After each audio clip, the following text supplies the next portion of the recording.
Hola, ¿qué tal? Me da mucho gusto darles la bienvenida. El tema que nos reúne el día de hoy es muy importante y se refiere a la atención de las niñas y los niños que presentan alguna discapacidad. Lo importante es eliminar las barreras ideológicas y físicas para que podamos lograr un pleno respeto y aceptación de las personas con discapacidad, tanto en la sociedad como en la familia y, por supuesto, en la escuela. Lo que se propone es ofrecer una respuesta educativa de equidad para que todas y todos reciban la atención que permita el desarrollo de conocimientos y habilidades para la vida. Hoy tengo el gusto de estar acompañada por las maestras Nancy Tiscareño Lovera. Nancy, bienvenida. Hola, ¿qué tal? Muy buenos días. También nos acompaña la maestra Araceli Enríquez. Buenos días, a sus órdenes. Muchas gracias, bienvenida. Y también está la maestra Angélica Estrada. Angélica, bienvenida. Mucho gusto, bienvenida. Mucho gusto, gracias. Muchas gracias por acompañarnos. Las maestras van a estar compartiendo con nosotros sus comentarios y sus experiencias. Y pues nada, muchísimas gracias por estar aquí, por aceptar la invitación a esta plática, a esta pequeña plática entrevista. Y para iniciar, me gustaría preguntarles, Nancy, ¿cómo ha sido su experiencia de trabajar a distancia con niñas y niños que requieren de una educación especial? Primero que nada, fue un gran reto reconocer que no íbamos a estar en el aula, que no íbamos a tener la interacción que acostumbramos a tener con los alumnos, esta situación de trabajar con ellos, de obtener respuestas, preguntarles y toda esta dinámica que se da en el salón. Sin embargo, creo que para mí fue enriquecedor desde el momento en el que tuve que revisar cuáles eran mis recursos para trabajar con los alumnos, los recursos pedagógicos, los recursos digitales, inclusive mis propios recursos emocionales para poder impactar en el aprendizaje de los alumnos, que finalmente era el objetivo principal. Otro de los retos a los que nos enfrentamos pues, fue el de fortalecer el vínculo y las relaciones con los padres de familia. En este reto, pues en el CAM 73, que es donde yo laboro, nos dimos a la tarea de trabajar con los padres el fortalecimiento de la lengua de señas mexicana para que de principio tuvieran un código común de comunicación con sus hijos, ya que las docentes pues establecíamos las estrategias pedagógicas, pero quienes las llevaban a cabo en casa eran los padres. Nos dimos a la tarea pues de habilitar a los chicos en el uso de plataformas, sus correos electrónicos, diferentes situaciones en las que ellos pudieran participar y que no se excluyera a ninguno. Y pues otro de los retos, yo creo que el primordial en este momento era el de apoyar a los chicos en la situación emocional. Los alumnos, en este caso del CAM, son alumnos con discapacidad auditiva y pues en ocasiones ellos no comprendían qué era lo que estaba sucediendo o si lo comprendían, no se les hacía tan relevante como para permanecer en su casa y tuvo que haber un trabajo para el apoyo a educación socioemocional de nuestros chicos. Pues muy interesante, Nancy. Muchísimas gracias. Angélica, en su caso, cuéntenos su experiencia, por favor. Bueno, la experiencia ha sido de mucho aprendizaje.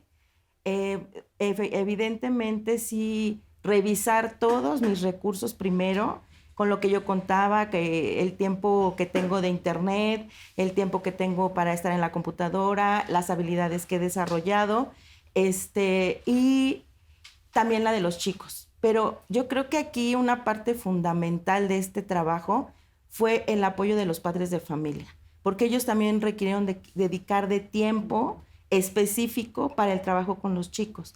Entonces, el coordinar tiempos, el coordinar espacio, yo creo que es una parte fundamental de este trabajo que ha sido enriquecedor en cualquier sentido. Fue una experiencia de aprendizaje 100%. Qué bueno, muchas gracias. Y me da mucho gusto y creo que a todas y a todos quienes están por acá nos da mucho gusto escuchar que es un aprendizaje para ustedes y que lo están tomando como un reto que va a ayudarles a fortalecer todas sus herramientas. Araceli, maestra, cuéntenos su experiencia. En mi caso, obviamente, pues la pandemia nos está dejando muchos aprendizajes, ¿no? Nos está dejando esta parte de encontrarnos a nosotros mismos, de buscar nuestras habilidades, las fortalezas, que tenemos nosotros como docentes y bueno, hacer uso de todo lo que tenemos a nuestro alcance, ¿no? En mi caso muy particular, mis alumnos del Centro de Atención Múltiple 52 es muy diverso. ¿Qué quiero decir con muy diverso? Que bueno, que existen diferentes discapacidades. Entonces, a cada uno se le tiene que dar lo que realmente necesita. Por otro lado, los recursos que los papás tienen en casa, pues en mi caso sí son más limitados. Tengo alumnos que definitivamente no tienen uso de celular y mucho menos de una laptop, una computadora, ¿no? En esos casos que hicimos, bueno, a través de trabajo social de mi compañera Abigail, ella se contactó con los papás que no teníamos manera de comunicarnos. Entonces, ¿cómo lo hicimos? Precisamente buscándolos, yendo a la escuela, poniéndonos de acuerdo con los papás para estar en la escuela y proporcionarles los materiales que se requieren, porque pues desafortunadamente, como les comento, no tienen los recursos tecnológicos y bueno, de esa manera nosotros sí proporcionando lo que ellos requieren. Yo creo que este trabajo sí ha sido muy arduo, pero ha despertado eso en nosotros, ¿no?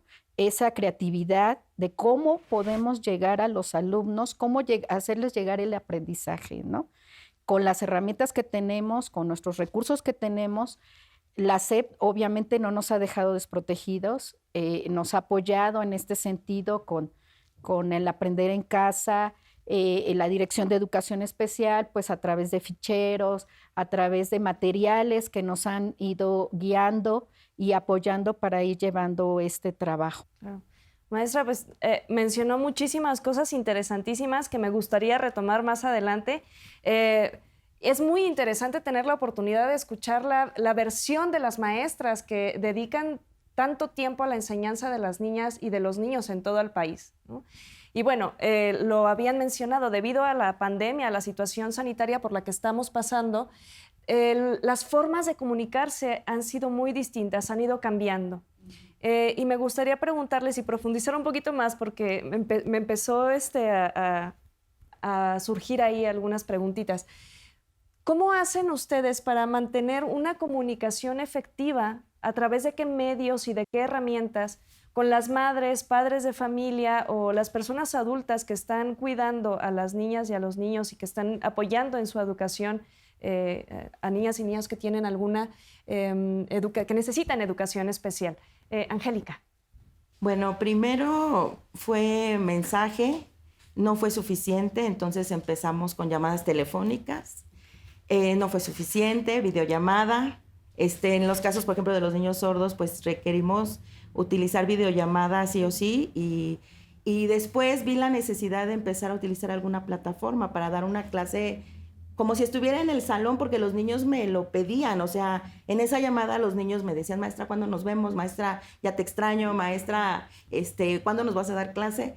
Y también una necesidad mía fue mucho el impulso de poderme comunicar con ellos era retroalimentarme. Con lo que terminé fue una plataforma donde pude dar una clase en línea y estar en contacto directo con los chicos.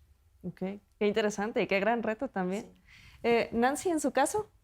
En nuestro caso, en el CAMP 73, tuvimos que ir renovando e identificando cuáles eran las necesidades de las familias, en qué contexto se encontraban, si todos tenían la posibilidad de internet o de datos celulares o de contar con una pantalla, una computadora, y en función de este diagnóstico ir determinando qué era lo que íbamos a usar como medio de comunicación. Finalmente, tampoco fue algo que se estableciera durante todo el periodo de la contingencia. Tuvo que ir cambiando mediante el proceso en el que estuvimos viviendo. Contábamos con una madre responsable de cada grupo, que era la intermediaria entre la docente y los padres de familia. Les enviábamos las actividades a través de un video.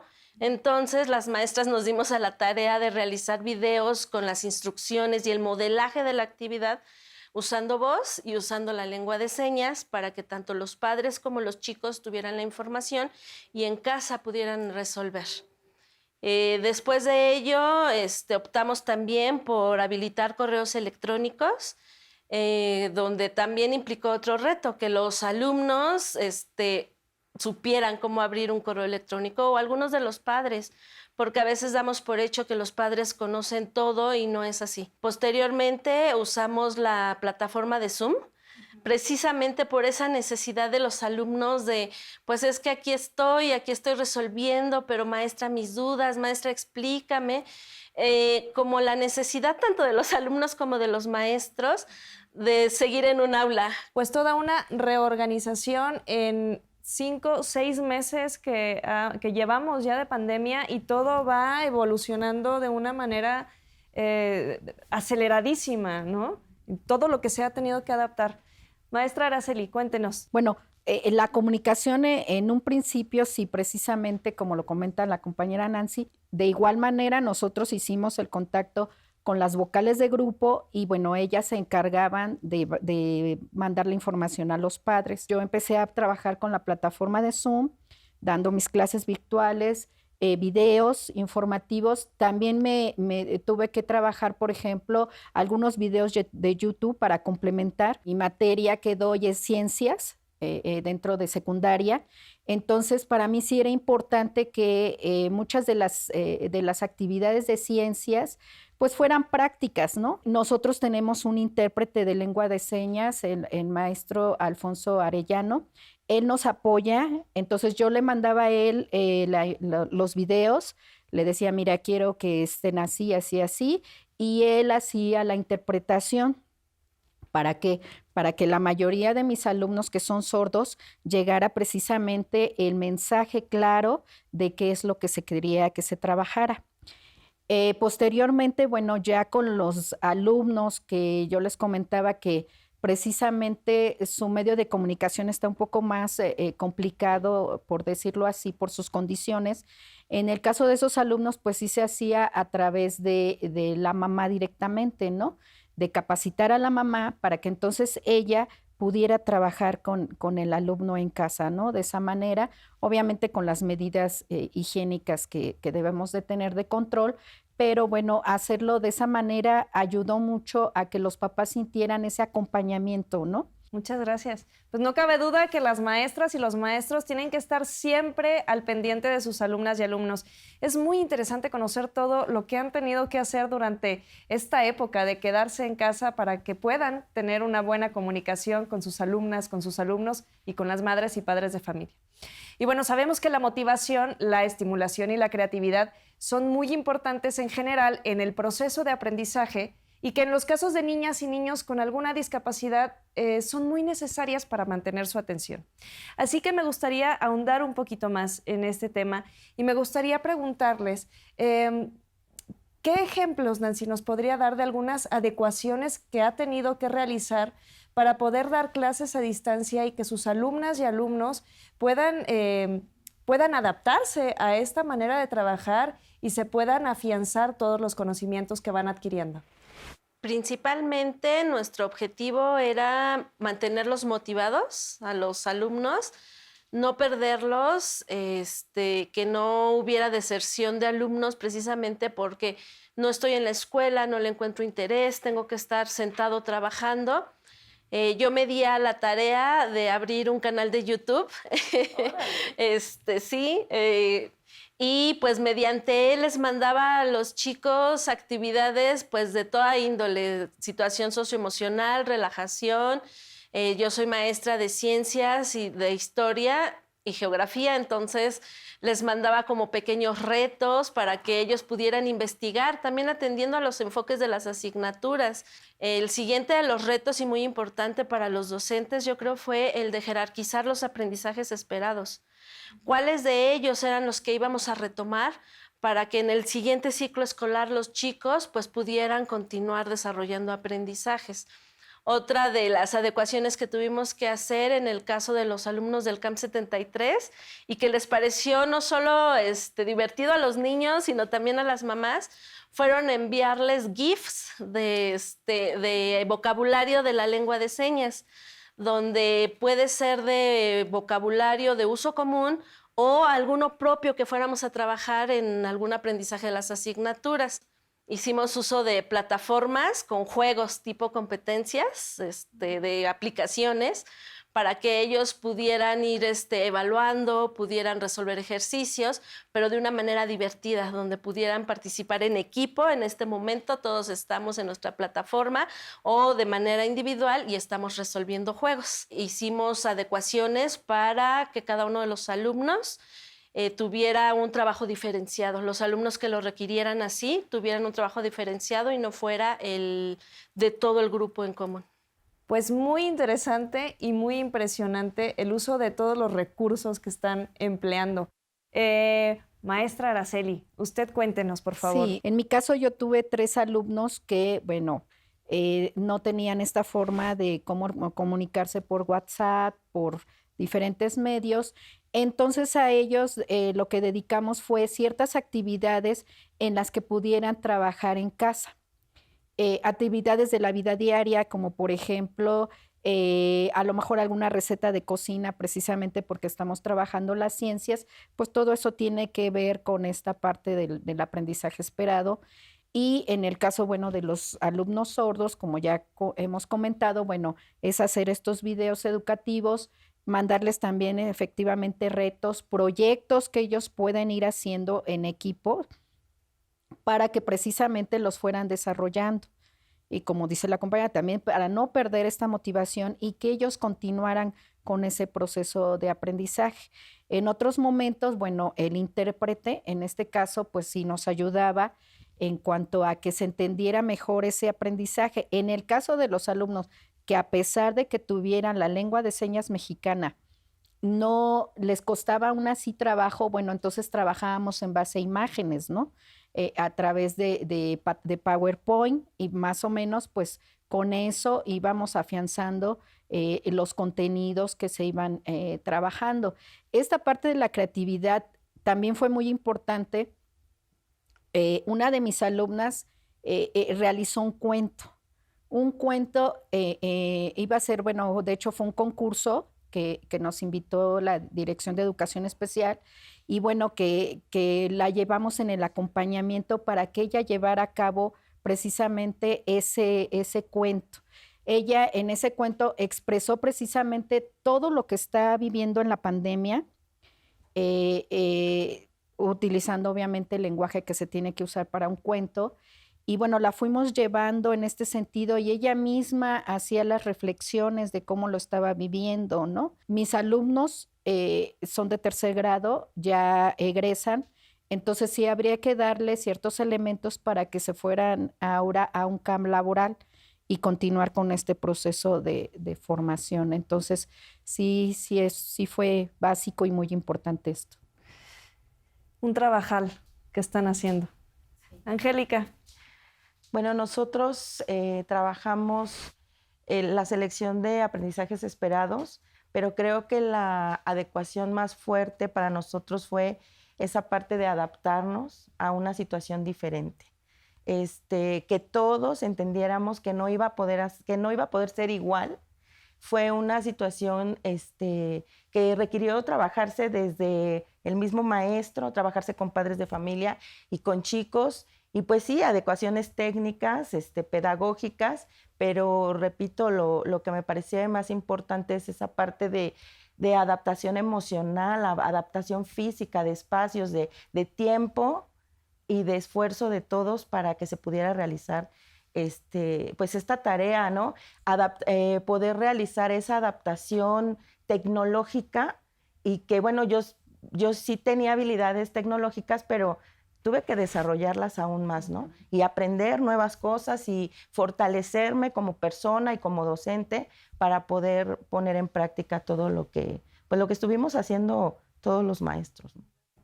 Y bueno, ¿qué tanto se apoyan ustedes con el programa Aprende en Casa? ¿Les es de utilidad? Pues en un principio nosotros en el CAMP 73 hicimos la revisión de los programas e invitamos a los padres para que fuera un apoyo de trabajo. Sin embargo, al ser la mayoría de la población alumnos con discapacidad auditiva, nos encontramos con que no había una interpretación en lengua de señas. No nos siendo proactivos, no nos quedamos ahí, nos dimos a la tarea de informar a las autoridades que había esta necesidad, que los alumnos, independientemente del trabajo que estábamos realizando las maestras, tenían la necesidad de conocer lo que estaba sucediendo en la televisión, aun cuando los padres les apoyaran y tuvieran acompañamiento, no cuentan a veces con todas las herramientas de comunicación en lengua de señas para explicarles a sus hijos. Pues es muy interesante todo lo que están haciendo para adaptarse, adecuarse, tanto ustedes como sus alumnas, sus alumnos y por supuesto los padres de familia y madres de familia que tienen que hacer todo este trabajo en conjunto, ¿no? Y bueno, me gustaría preguntarles, a partir de Aprende en Casa 2, que ya se ha incluido el lenguaje de señas en las clases, ¿qué tanto se están apoyando en este programa? Nosotros en el CAMP 73 lo tenemos contemplado dentro de nuestro programa de acción para este inicio de clases en este nuevo ciclo escolar, trabajar con Aprende en Casa 2, contando ya con la interpretación de lengua de señas. Bueno, también queremos comentar que nosotras hemos empezado a trabajar con aulas virtuales en las que nosotros los hacemos llegar a los alumnos y estas contienen los enlaces, videos, todas las actividades que ellos van a tener que realizar para que de una manera dinámica y divertida ellos puedan encontrar todos los materiales que van a necesitar para cada una de las asignaturas, ya sea un enlace al canal de YouTube de la maestra, donde están las actividades experimentales, para que ellos puedan también experimentar en casa o hacer su práctica de laboratorio en casa, los enlaces a los libros de texto gratuito, para que de manera más fácil y dinámica puedan encontrar lo que se les está solicitando, enlaces para actividades de relajación, de respiración, para apoyo socioemocional, enlaces a documentos para que ellos puedan leer y resolver. Y pues bueno, vamos a continuar en el CAMP realizando videos con clases demostradas, modelando lo que deben realizar. Y pues en este ciclo escolar sí queremos ya darle mayor énfasis a la plataforma Zoom para que puedan tener situaciones presenciales con los maestros. Ok, pues toda una plataforma para estar cubiertas por todos lados. Muy interesante. Maestra Araceli. Nosotros fuimos monitoreando con los papás si esta forma a través de la televisión pudieran ellos irla trabajando. Los papás nos decían que, bueno, precisamente necesitaban un poco más de retroalimentación, ¿no? Entonces, se daban las cápsulas de Aprender en Casa en los diferentes canales y entonces nosotros, dentro de cada uno de nosotros, trabajaba con los papás. Ahora lo que vamos a hacer es que vamos a ir haciendo esta relación con el programa que estamos nosotros trabajando y, bueno, retomar precisamente a través de esa diversidad que vamos a tener, qué adecuaciones son las que vamos a ir haciendo precisamente para que llegue a nuestros alumnos, ¿no? Gracias, maestra. Angélica. Bueno, en el CAMP 34 la población nos detiene un poquito en cuanto a la estrategia de Aprende en Casa por cuestiones de atención. Entonces sí se utilizó, sobre todo en las asignaturas de socioemocional, artística, educación física. Sin embargo, en las demás, bueno, las retomábamos como un tema que generaba, a partir de ahí, de lo que se proponía ahí, de la actividad que se generaba en Aprende en Casa, nosotros proponíamos otro tipo de actividades y fortalecíamos el contenido como tal, no tanto que se quedaran con la tarea que les dejaba Aprende en Casa. Pero bueno, yo creo que todo sirve, todo suma, todo funciona. Y si sumábamos fuerza, bueno, sumando fuerza con este programa, pues ha sido enriquecedor para todos. Ok, muchas gracias. Pues en esta época en que todas y todos debemos ser más empáticos para tener una convivencia más sana, las madres y los padres de familia juegan, como siempre, un papel fundamental, ¿no? Con la educación a distancia han tenido que dedicar mucho más tiempo apoyando a sus hijas, a sus hijos, con todas las labores escolares.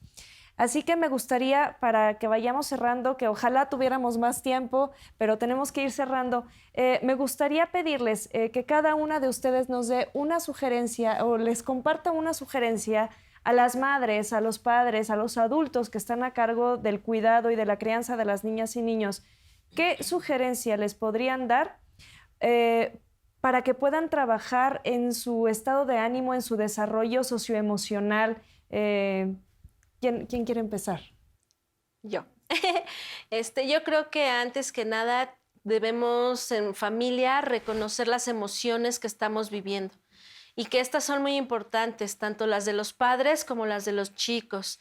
A veces creemos que solamente los chicos, como trabajamos con ellos, son los que importan, sin embargo los padres son los que los apoyan y si ellos no están bien, pues en casa no va a modificar la situación. Y pues yo me atrevo a decirles a los alumnos, a los papás, que tampoco están solos y que cuentan con los maestros y que siempre vamos a estar ahí para darles esta contención, este apoyo. Si a veces es que no sé qué hacer con mi hijo porque es un alumno de secundaria y es la adolescencia y está encerrado, cuentan con los maestros y nosotros siempre vamos a tener herramientas o buscar las herramientas para poderlos apoyar. ¿Ok? Maestra Araceli. Pues como decía Nancy, continuar con este apoyo, que sepan ellos precisamente que estamos con ellos, que no están solos. Lo que nosotros hicimos fueron a través de un canal de YouTube, abrimos un canal dentro del CAMP 52, que son cápsulas educativas en las que se tienen que trabajar situaciones emocionales y que, bueno, al revisar las cápsulas también se van a ir percatando de que existen estrategias que ellos pueden trabajar con los alumnos. En específico, hay algunos niños que, por ejemplo, autistas, que se alteran mucho porque precisamente están muy acostumbrados a estar en movimiento. Entonces, ahí vienen en específico sugerencias para que ellos puedan ir trabajando y ir guiando al alumno en esa situación emocional. Maestra, perdón, ¿hay alguna página en donde las madres y padres de familia de todo el país puedan tener acceso a estas cápsulas? Bueno, nuestra cápsula está a través de YouTube, en el canal de YouTube, y bueno, se llaman cápsulas educativas CAMP 52. Así es como pueden encontrar. Muchas gracias. Y por último, maestra Angélica, ¿qué sugerencia les da a las mamás, a los papás? Que sigan confiando en la educación, en los maestros y sobre todo en sus hijos. El que haya habido este cambio y que hoy sea diferente no implica que los chicos no van a aprender. Los jóvenes o los niños aprenden donde estén y con quien estén. Somos un apoyo, sí, somos una base, sí. Es fundamental que estemos en comunicación padres y maestros. Son un gran apoyo en este momento, son la base ahorita de que haya avances significativos en los chicos, pero sí es la confianza en la escuela y en la educación y en sus hijos. Maestras Angélica, Araceli, Nancy, muchísimas gracias por acompañarnos el día de hoy, por compartir sus experiencias, sus comentarios, para enriquecer a todas las maestras, a todos los maestros que nos están viendo desde casa y que seguramente también todo esto que han compartido va a ser de gran utilidad para las madres, para los padres de familia. Muchísimas, de verdad, muchísimas gracias. Mi más profundo agradecimiento, respeto y admiración. La educación especial es muy importante, no solo para quienes tienen alguna discapacidad, sino para toda la sociedad, para que aprendamos a ser más respetuosos, a que valoremos a las personas no por su condición, sino por sus capacidades y por sus habilidades. Muchísimas gracias por acompañarnos. Nos vemos en el próximo programa. Hasta luego. Si quieres volver a ver este programa, entra a la liga aprendeencasa.cep.gov.mx y otras formas de contacto son página web cep.gov.mx, correo electrónico buzon.escolar@nube.cep.gov.mx, en Facebook @cepmx, en Twitter @cep_mx, en YouTube canal CEP, en Instagram @cepmx. Teléfonos Educatel 800-288-6688 y 800-734-7376.